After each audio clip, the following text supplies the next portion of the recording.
নমস্কাৰ প্ৰিয় দৰ্শক, দিনটোৰ আটাইতকৈ বেছি গুৰুত্বপূৰ্ণ খবৰসমূহৰ সৈতে আপোনাক ৰাইজৰ বাতৰিলৈ স্বাগতম জনাইছোঁ।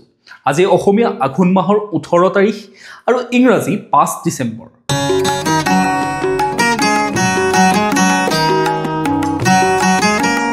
এতিয়া আহিছোঁ আমি প্ৰথমটো খবৰলৈ।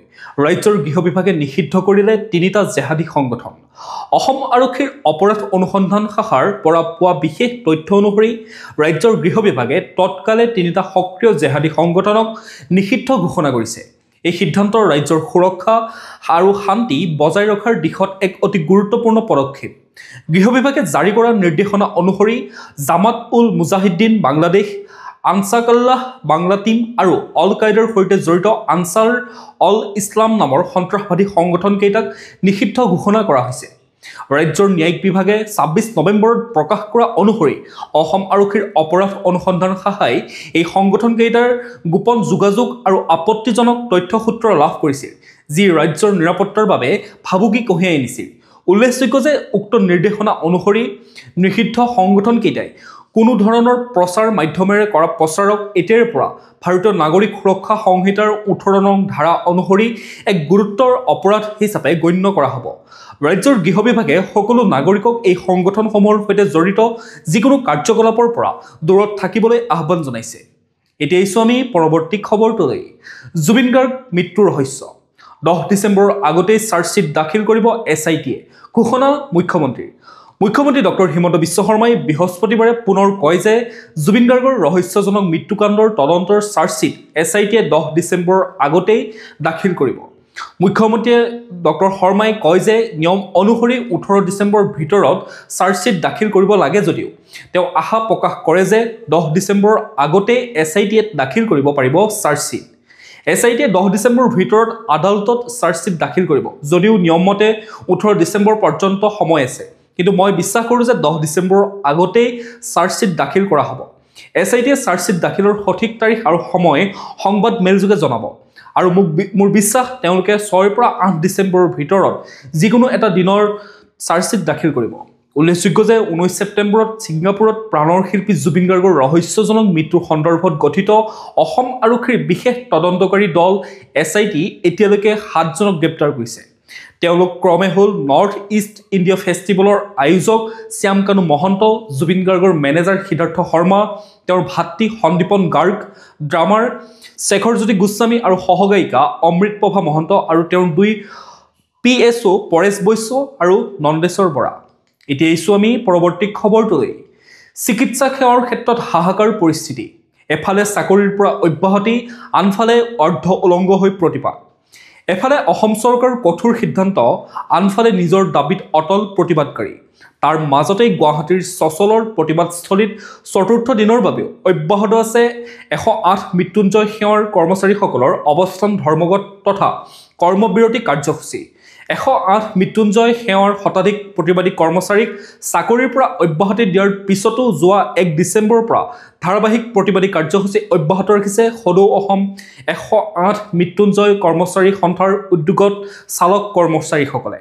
বৃহস্পতিবাৰে 4ৰ্থ দিনাও 5 শতাধিক প্ৰতিবাদকাৰীয়ে তীব্ৰ প্ৰতিবাদ সাব্যস্ত কৰে। বৃহস্পতিবাৰে 108 মৃত্যুঞ্জয় সেৱাৰ কৰ্মচাৰীসকলে প্ৰথমে কাঁহী বাতি বজাই প্ৰতিবাদ কৰে যদিও পিছলৈ অৰ্ধ উলংঘ হৈ তীব্ৰতৰ প্ৰতিবাদ সাব্যস্ত কৰা দেখা যায়। প্ৰতিবাদী কৰ্মচাৰীসকলে হাতে হাতে বেনাৰ পোষ্টাৰ লৈ চৰকাৰ বিৰোধী তীব্ৰ শ্লোগান দিয়াও দেখা যায়। আনহাতে প্ৰতিবাদস্থলীৰ পৰাই প্ৰতিবাদকাৰীসকলে মন্তব্য কৰে যে মুখ্যমন্ত্ৰীয়ে চাকৰিৰ পৰা উলিয়াই দিলেও তেওঁলোকে প্ৰতিবাদ কৰিয়ে যাব আৰু প্ৰাপ্য আদায় কৰি যাব। ইপিনে এই তীব্ৰ প্ৰতিবাদৰ মাজতে এজন প্ৰতিবাদকাৰী অসুস্থ হৈ পৰাও দেখা যায়। প্ৰতিবাদস্থলীৰ পৰা প্ৰতিবাদী 108 কৰ্মীয়ে সংবাদ মাধ্যমৰ আগত কয় যে এইটো অতি দুৰ্ভাগ্যজনক কথা, মুখ্যমন্ত্ৰী মহোদয়ে এবাৰ হ'লেও আমাৰ কথা ভাবিব লাগিছিল। এইটো আমাৰ এদিন দুদিনৰ সমস্যা নহয়, 17 বছৰৰ সমস্যা। আপুনি এটা কোম্পানীক গতাই দিছে, সেই কোম্পানীয়ে আমাক কেনেদৰে অত্যাচাৰ লুণ্ঠন কৰিছে। বহুদিনৰ পৰা আমি স্মাৰক পত্ৰ দি আহিছোঁ, কিন্তু উপায়ন্তৰ হৈ আমি যোৱা 1 ডিচেম্বৰৰ পৰা ধৰ্মঘট কৰিব লগা হৈছে। উল্লেখযোগ্য যে সদৌ অসম 108 মৃত্যুঞ্জয় কৰ্মচাৰী সন্থাৰ উদ্যোগত চাকৰি নিয়মীয়াকৰণ, মানসম্পন্ন মজুৰিৰ ব্যৱস্থা কৰা, 12 ঘণ্টা কৰ্মৰ সময়সূচী পৰিপূৰক অতিৰিক্ত মজুৰি দিয়া, বছৰি বোনাছৰ ব্যৱস্থা কৰা আদি দাবীৰে যোৱা 1 ডিচেম্বৰৰ পৰা 108 সেৱাৰ চালক আৰু জৰুৰীকালীন সেৱাৰ লগত জড়িত কৰ্মচাৰীসকলে সম্পূৰ্ণৰূপে 108 সেৱা বন্ধ ৰাখি অনিৰ্দিষ্টকালীন আন্দোলন অব্যাহত ৰাখিছে। ইফালে ইয়াৰ ফলত চিকিৎসা সেৱাৰ ক্ষেত্ৰত এক হাহাকাৰ পৰিস্থিতিৰ সৃষ্টি হোৱা দেখা গৈছে। এতিয়া আছো আমি পৰৱৰ্তী খবৰটোলৈ। মাতৃ হত্যাৰ অভিযুক্তক যাৱজ্জীৱন কাৰাদণ্ডৰ ৰায়দান আদালতৰ। জন্মদাত্ৰীৰ মাতৃক নৃশংসভাৱে হত্যা। এই ভয়ংকৰ অপৰাধৰ বিপৰীতে তেজপুৰ অতিৰিক্ত জিলা সত্ৰ আৰু ফাষ্ট ট্ৰেক আদালতৰ গুৰুত্বপূৰ্ণ ৰায় প্ৰদান। কিমান নিষ্ঠুৰ হ'লে এজন পুত্ৰই নিজৰ মাতৃক নিৰ্মমভাৱে হত্যা কৰিব পাৰে। শোণিতপুৰ জিলাৰ মিছামাৰী থানাৰ অন্তৰ্গত বেলখিৰিত 2022 চনত সংঘটিত সেই হৃদয় বিদাৰক ঘটনাই আজিও প্ৰতিজনকে কন্দুৱাই যায়। বৃহস্পতিবাৰে তেজপুৰৰ অতিৰিক্ত জিলা সত্ৰ ন্যায়াধীশ তথা ফাষ্ট ট্ৰেক আদালতে এই গোচৰৰ ঐতিহাসিক ৰায় প্ৰদান কৰে। আদালতে অপৰাধীৰ মাদাউ ব্ৰহ্মক যাৱজ্জীৱন কাৰাদণ্ডৰে দণ্ডিত কৰে। অতিৰিক্ত ন্যায়াধীশ AM মহম্মদ মহিউদ্দিনৰ আদালতে 3 বছৰৰ ভিতৰতে এই হত্যাকাণ্ডৰ গোচৰ নিষ্পত্তি কৰে। অতিৰিক্ত চৰকাৰী অধিবক্তা NK মিশ্ৰই সংবাদ মাধ্যমক জনায় যে 2022 চনৰ ছেপ্টেম্বৰ মাহত মাদাউ ব্ৰহ্মই কোনো কথাত অগ্নিশৰ্মা হৈ মাতৃক কুঠাৰেৰে আঘাত কৰি নৃশংসভাৱে হত্যা কৰিছিল। হত্যাৰ পিছত মৃতদেহটো 16 টুকুৰা কৰি ব্ৰহ্মই এই ঘটনাৰ তথ্য লুকুৱাবলৈ চেষ্টা কৰে। কিন্তু অতি তৎপৰতাৰে তদন্ত আগবঢ়াই আৰক্ষীয়ে সকলো প্ৰমাণ উদ্ধাৰ কৰে আৰু মাদাউ ব্ৰহ্মক গ্ৰেপ্তাৰ কৰি কাৰাগাৰলৈ প্ৰেৰণ কৰে। পৰৱৰ্তী সময়ত এই গোচৰটো মিছামাৰী থানাত 27/22 নং 302 ধাৰাৰ অধীনত পঞ্জীয়ন কৰা হৈছিল আৰু পাছলৈ ছেছন আদালতৰ গোচৰ নং 158/22ত বিচাৰ চলিছিল বুলি অধিবক্তাগৰাকীয়ে জানিবলৈ দিয়ে। এতিয়া আছো আমি পৰৱৰ্তী খবৰটোলৈ। 6 জনগোষ্ঠীৰ জনজাতিকৰণ মন্ত্ৰী গোটক কি পৰামৰ্শ দিলে, কিহত বিৰোধিতা কৰিলে জনজাতি সমন্বয়ৰক্ষী সমিতিয়ে।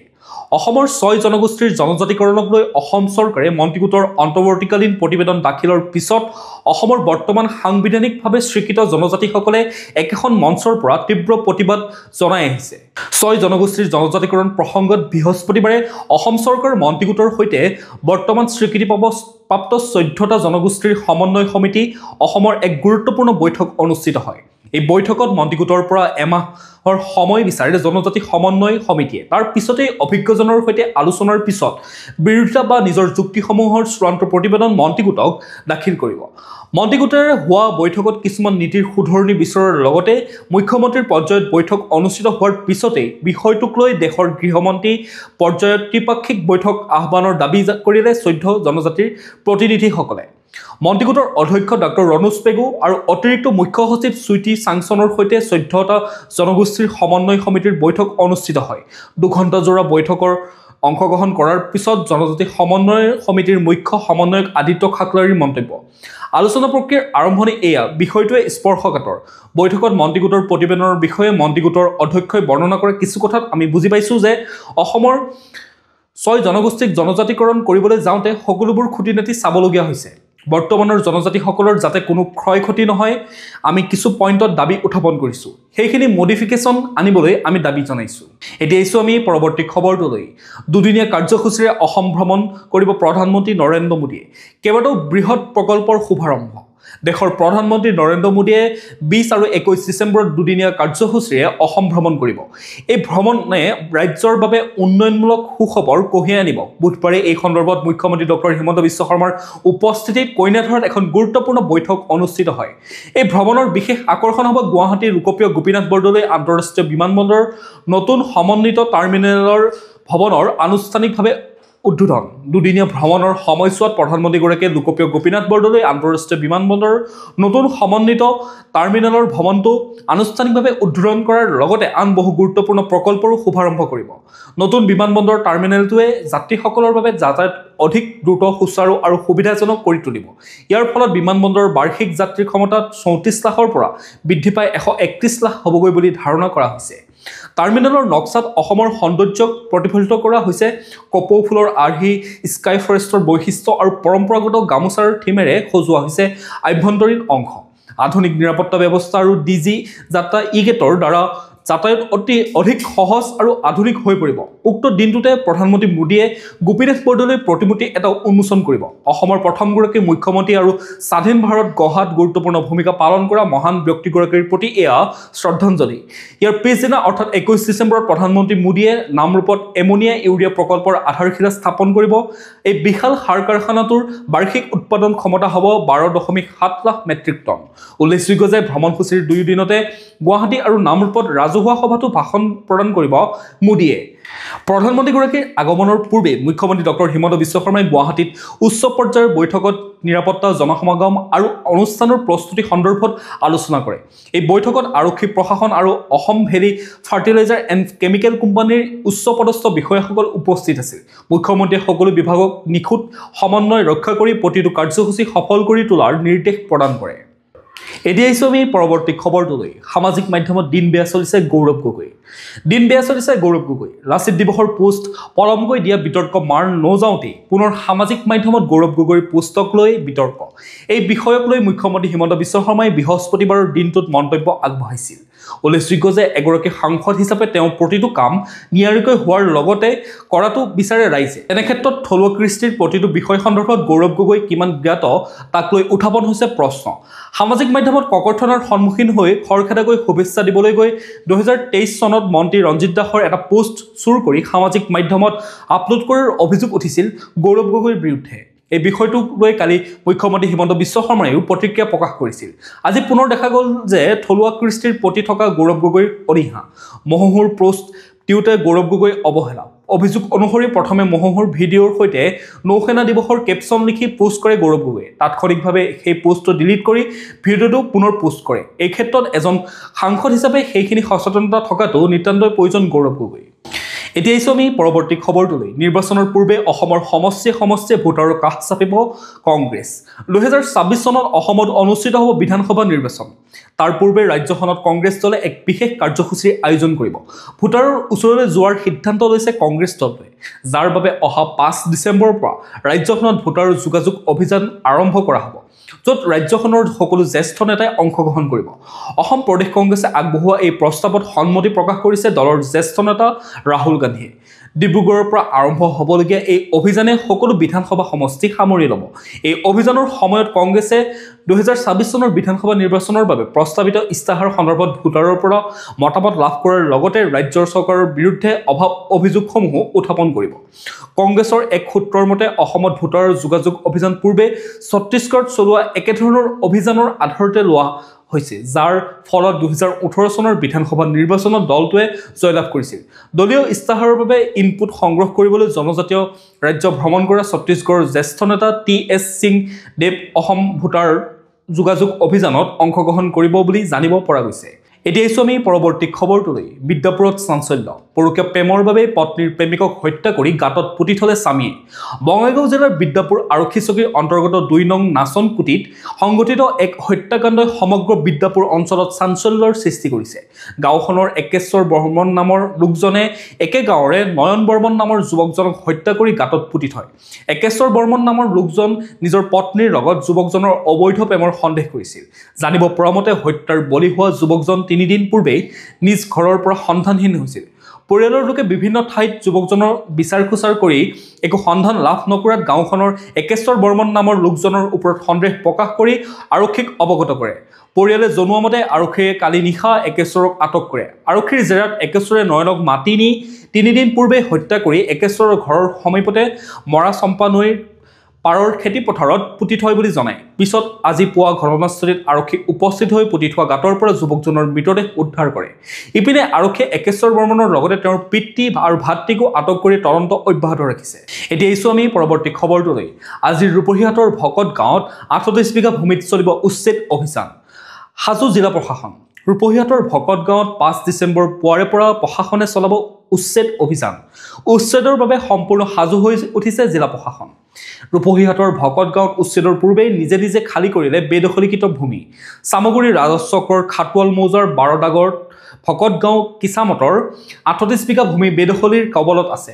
দশক ধৰি বেদখলীৰ কবলত আছিল ভকতগাঁৱৰ চৰকাৰী মাটিখিনি শতাধিক পৰিয়ালে বেদখল কৰি আছিল ৩৮ বিঘা চৰকাৰী ভূমি আজি ভকতগাঁৱৰ বেদখলকাৰীয়ে কেমেৰাৰ আগত হিয়া ঢাকুৰি কানি কোৱা দেখা যায় যে আমাক গুলিয়াই মাৰক আমাক যাবলৈ ক'তো জাগা নাই আমি মাটি নাই চৰকাৰী ভূমিতে ঘৰ বনাই আছো এতিয়া উচ্ছেদ কৰিব আমি ক'ত যাম আমাক মাৰি পেলাওক এনেধৰণে তেওঁলোকে কান্দি মন্তব্য কৰা দেখা যায় প্ৰিয় দৰ্শক আপোনালোকে আমাৰ নিউজসমূহ চাই থাকিব লগতে আমাৰ চেনেলটো সাবস্ক্ৰাইব কৰি ল'বলৈ নাপাহৰিব যদি পাহৰি গৈছে অনুগ্ৰহ কৰি চেনেলটো সাবস্ক্ৰাইব কৰি ল'ব লগতে নটিফিকেশ্যন বেল আইকনটো প্ৰেছ কৰি ৰাখিব যাতে প্ৰতিদিনে আপোনালোকে আমাৰ নিউজৰ ভিডিঅ'ৰ আপডেটসমূহ পাই থাকে লগতে ভিডিঅ'টো যদি চাই ভাল পায় শেষত এটা লাইক কৰি থৈ যাব আৰু কমেণ্টত আপোনাৰ মতামত দিবলৈ নাপাহৰিব এতিয়া জানিলো হওক আজিৰ দিনটোৰ বতৰৰ বতৰা ভাৰতীয় বতৰ বিজ্ঞান কেন্দ্ৰৰ তথ্যমতে ৫ ডিচেম্বৰ ২০২৫ৰ শুক্ৰবাৰৰ দিনটো অসমৰ বতৰ ফৰকাল আকাশৰ সৈতে ৰ'দ দিয়াৰ সম্ভাৱনা আছে দিনটোৰ সৰ্বোচ্চ তাপমাত্ৰা হ'ব ২৮ ডিগ্ৰী চেলছিয়াছ আৰু ৰাতিৰ সৰ্বনিম্ন তাপমাত্ৰা ১৪ ডিগ্ৰী চেলছিয়াছ সূৰ্যোদয় হ'ব পুৱা ৫:৫৬ মিনিটত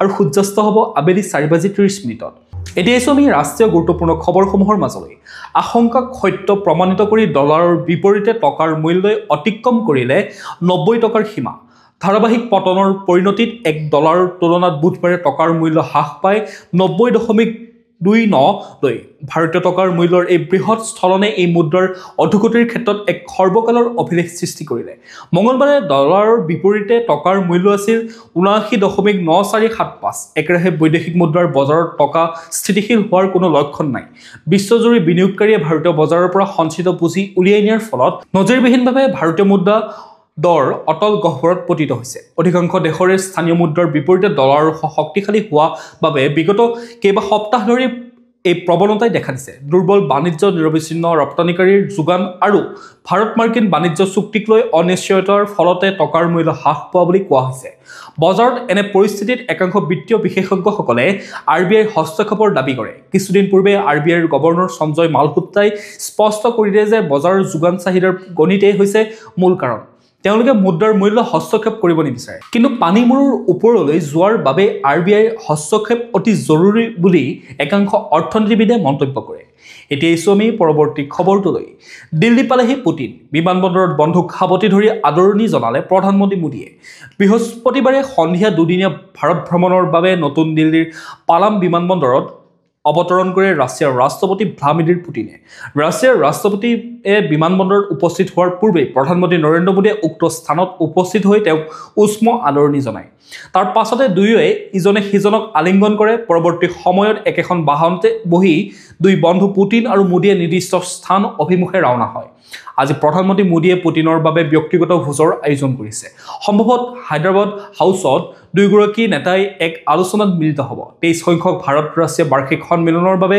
ভাৰতলৈ আহিছে পুটিন তেওঁৰ সৈতে ৰাছিয়াৰ এটা প্ৰতিনিধি দলে বাণিজ্য প্ৰতিৰক্ষা প্ৰযুক্তি আৰু সংস্কৃতিৰ ক্ষেত্ৰত সহযোগিতাৰ ওপৰত আলোচনা কৰিব ৫ ডিচেম্বৰত ৰাছিয়াৰ ৰাষ্ট্ৰপতিগৰাকীক ৰাষ্ট্ৰপতি ভৱনত আনুষ্ঠানিকভাৱে আদৰণি জনোৱা হ'ব তেওঁ ৰাজঘাটত মহাত্মা গান্ধীক শ্ৰদ্ধাঞ্জলি জ্ঞাপন কৰাৰ লগতে প্ৰধানমন্ত্ৰী মোদীৰ সৈতে এক আলোচনাতো মিলিত হ'ব ইয়াৰ পিছতে দুয়োগৰাকী নেতাই সংবাদ মাধ্যমক সম্বোধন কৰি কিছু মন্তব্য প্ৰকাশ কৰিব ইয়াৰ পিছতে তেওঁলোকে federation of Indian chambers of commerce and industries সৈতে এক ব্যৱসায়িক বৈঠকত অংশগ্ৰহণ কৰিব জানিব পৰা মতে ৰাষ্ট্ৰপতি দ্ৰৌপদী মুৰ্মুৱে পুটিনৰ বিদায়ৰ পূৰ্বে এক ভোজনৰ আয়োজন কৰাৰ কথা আছে উল্লেখযোগ্য যে ২০২২ চনৰ ফেব্ৰুৱাৰী মাহত ৰাছিয়া ইউক্ৰেইন যুদ্ধ আৰম্ভ হোৱাৰ পিছত এইটোৱে ৰাছিয়াৰ ৰাষ্ট্ৰপতি ভ্লাদিমিৰ পুটিনৰ প্ৰথমটো ভাৰত ভ্ৰমণ ২০২১ চনৰ ৬ ডিচেম্বৰত ৰাছিয়াৰ ৰাষ্ট্ৰপতিগৰাকীয়ে ২১ সংখ্যক ভাৰত ৰাছিয়া বাৰ্ষিক সন্মিলনত অংশগ্ৰহণ কৰিবলৈ ইয়াত উপস্থিত হৈছিল এতিয়া আছো আমি খেল জগতৰ খবৰসমূহৰ মাজলৈ টি20 ক্ৰিকেটলৈ প্ৰত্যাৱৰ্তন ৰোহিত শৰ্মাৰ